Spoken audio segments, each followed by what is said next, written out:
Okay, let's jump right in. And I want to start this deep dive with a question aimed directly at you, listening right now. How many times do you think the most essential part of your body moves, say, in the next minute?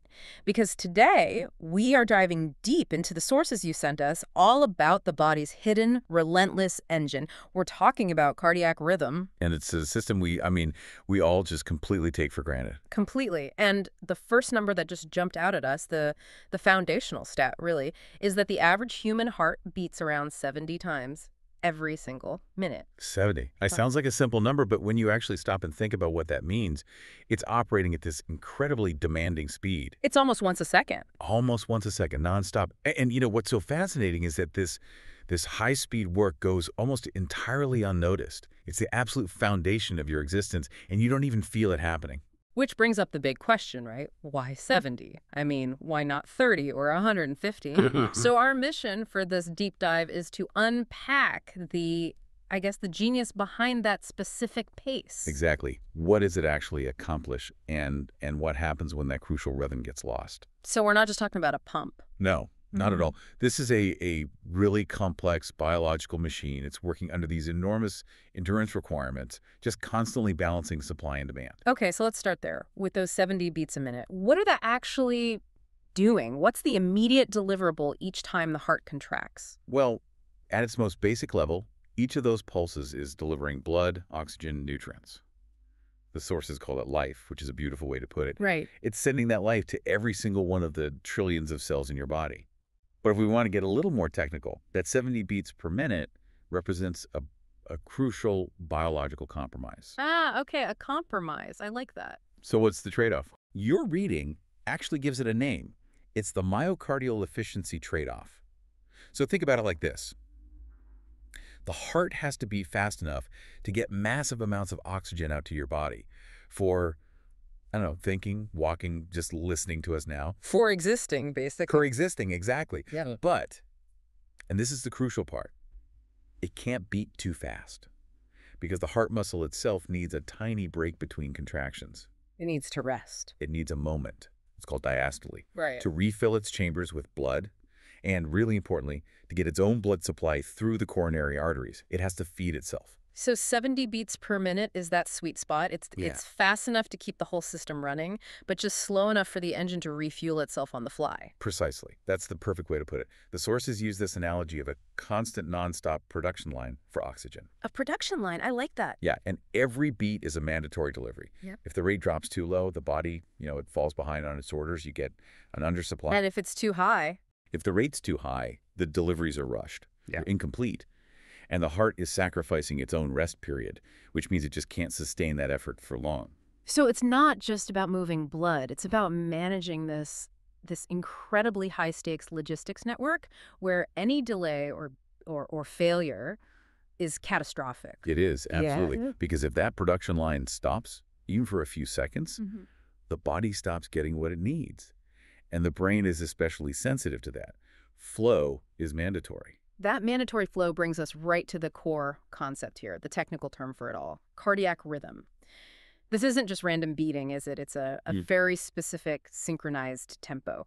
So for our listeners who are already familiar with this topic, let's go a bit deeper. Where does that perfect timing actually come from? What's the mechanism that dictates the 70 BPM? Right, so this is where the internal engineering gets really amazing. The rhythm it's not spontaneous. It's driven by this tiny, tiny cluster of specialized cells. It's called the sinoatrial node. The SA node. The SA node. That's the body's true natural pacemaker. These cells have this incredible property called automaticity. Yeah. They just fire off electrical impulses on their own, setting the rhythm for the entire heart. So they're the master clock. They're the master clock. And what's fascinating is the precision. The electrical signal from that SA node has to spread across the heart muscle in this perfectly coordinated wave.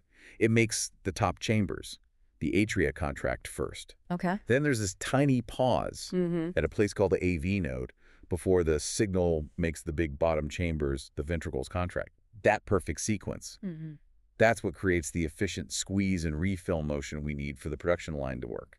So that little pause is intentional. It's part of the design. Oh, absolutely critical. Yeah. Without it, the chambers would all squeeze at once. Yeah. It would be chaos. You wouldn't move blood effectively. It's incredible how easily we take that precision for granted. So We mentioned earlier the danger when that rhythm falters.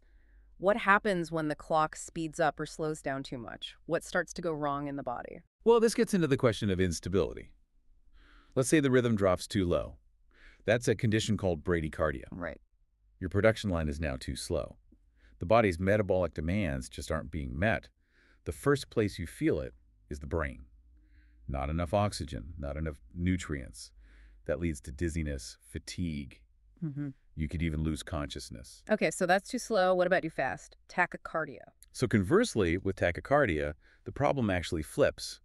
It's not that the body isn't demanding the speed, it's more of a mechanical problem. A mechanical Oh, problem. yeah. Yeah. At really high rates, the heart literally doesn't have enough time to properly fill with blood between beats. Oh, wow. So the pump is working harder and faster, but each beat is less effective. Exactly, you're getting less bang for your buck with each beat. The result is what's called low cardiac output. Mhm. You could be beating 150 times a minute, but the total volume of blood you're delivering might actually be less than if you were beating at a steady 70. So both extremes, too slow and too fast, end up with the same result.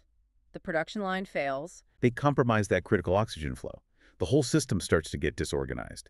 Its stability relies entirely on keeping that internal clock incredibly precise. It's amazing to think all that electrical and mechanical work is happening every second just to keep the body organized and functional. So we've got the minute-by-minute rate, 70 beats, an incredible amount of labor.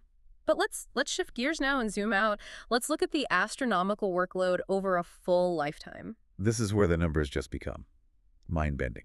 You move from rate to sheer endurance. I mean, if you do the math, 70 beats a minute. Times 60 minutes, 24 hours, 365 days for, say, 80 years. The figure in the sources is just staggering. Over the course of a lifetime, the average heart will beat more than 2 billion times. Ooh, billion. With a B, that's a number that's almost impossible to really wrap your head around. It is. And a number like that forces us to change how we're looking at this. We're not just talking about function anymore. We are talking about fatigue resistance, about biological engineering at its absolute finest. I mean, think about any machine we've ever built. A pump that has to cycle 2 billion times with no maintenance, no downtime, no replacement parts. It's unheard of. It doesn't exist. So why doesn't the heart just wear out? Like any other muscle or machine, what does that 2 billion beat number tell us about its actual structure? Well, this gets to what the source material calls the awe-inspiring wonder of the human body. It's a direct quote. The heart muscle, the myocardium, it's totally unique. It's packed, and I mean packed, with mitochondria. The little powerhouses of the cell. Exactly. Far more than in most other muscle tissue. So it has a constant, massive energy supply. On top of that, its cells are designed for rhythmic conductivity and incredible physical strength. They're engineered to resist tearing and stay elastic for decades. So it's constantly repairing and refueling itself. Its endurance is built on that self-maintenance. It's working tirelessly all the time just to keep us alive. It's humbling when you realize the amount of raw, continuous mechanical effort that goes into just existing. That focus on endurance and self-maintenance really adds so much depth.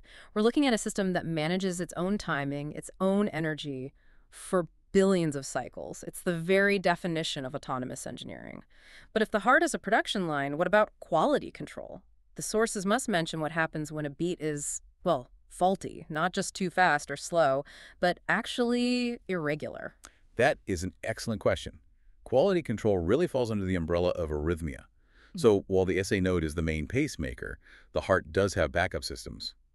But sometimes a beat can be misfired. Misfired, like an electrical signal starts in the wrong place. Exactly. It originates outside the SA node, and it happens prematurely. It creates a premature contraction. Most people actually experience these occasionally, and the heart just corrects itself. A little flutter or a skipped beat. Right. The real problem is when those irregularities become sustained, when they start to override the main rhythm from the SA node. The body has ways to try and recalibrate, mainly through the nervous system. But if it's prolonged, it means your production line is now delivering faulty or incomplete packages. It creates chaos in the system. Chaotic flow dynamics throughout the body, yes. The system is constantly fighting not just to maintain speed, but to maintain the quality of every single delivery.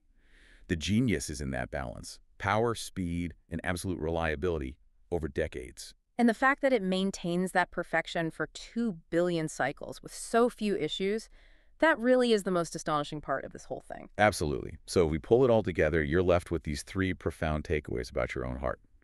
First, that relentless balanced speed, the 70 BPM. The myocardial efficiency trade-off. Right. Second, the critical mechanism behind it, the electrical mastery of the SA node that keeps the whole system from falling into chaos. And third, the massive, unrecognized lifetime effort, More than 2 billion beats. powered by these incredible fatigue-resistant cells. Which brings us to the end of this deep dive. But it really does reinforce how important it is to appreciate this internal production line. It's ensuring your survival, managing its own timing, its own energy for billions of cycles without a single conscious command from you. It's the definition of self-sufficiency. So for our final provocative thought, something for you to carry forward from all this, consider the fact that this cardiac rhythm starts on its own and it maintains itself completely autonomously. It's powered by these tiny electrical sparks and sustained by sheer biological endurance. If a human body truly is an awe-inspiring wonder, what does it mean that the engine of that wonder is the one part of your existence you can never, ever consciously tell to start, stop, or just take a 5-minute break? Think about that level of involuntary, lifelong commitment the next time you're just sitting there and your body is running flawlessly in the background.